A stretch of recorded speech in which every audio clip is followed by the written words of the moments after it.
Welcome, family, to our 10-minute table talk. I am Pastor Holman. Thank you for joining us here again. Today, I want to talk to you about exposing the satanic attack against masculinity.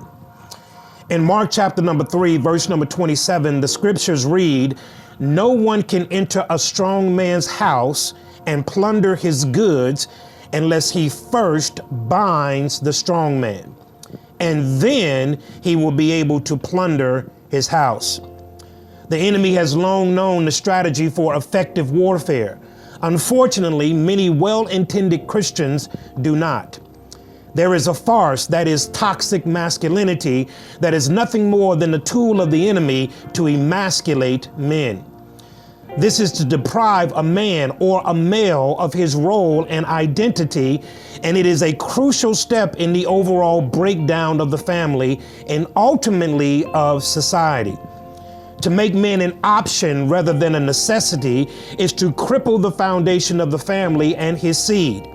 From government programs that incentivize single women to remain single is to place the government as the husband and father and ultimately the provider. The assault on men has been going on since the beginning of time, and no wonder, because this is such an effective strategy.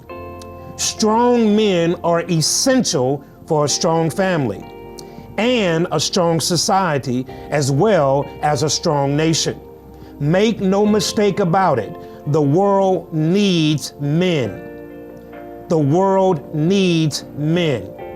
We have to be able to walk in the calling of being a priest of our home, the provider of our home, and to protect our home. As you're looking at the assault on men, it is nothing more than a tool of the enemy.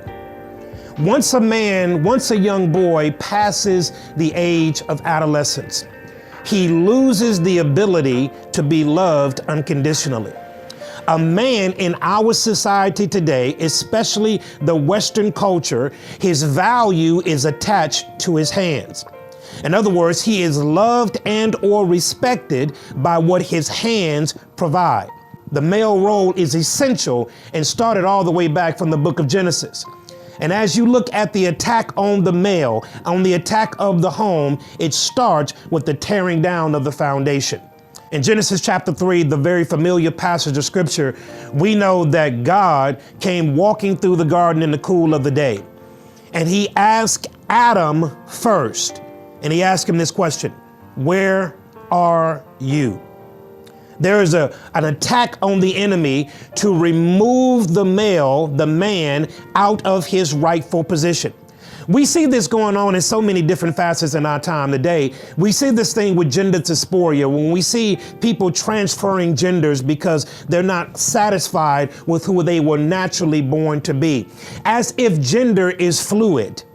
This is all an attack of the enemy to disrupt the nucleus of family.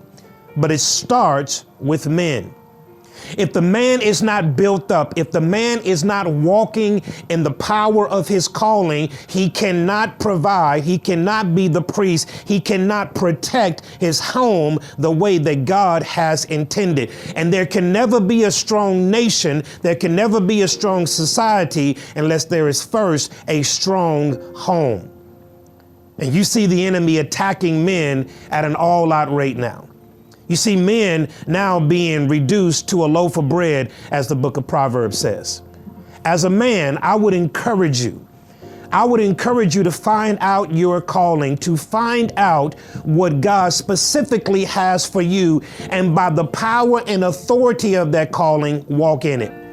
It doesn't mean that we dominate the house. It doesn't mean that we dominate this or dominate that, but it does mean that we walk in the surety of what God has called for us to be. It is time for men to be men. It is time for real men to stand up and assume their rightful positions. First in the home, then in the church, then in the community, and finally in the world.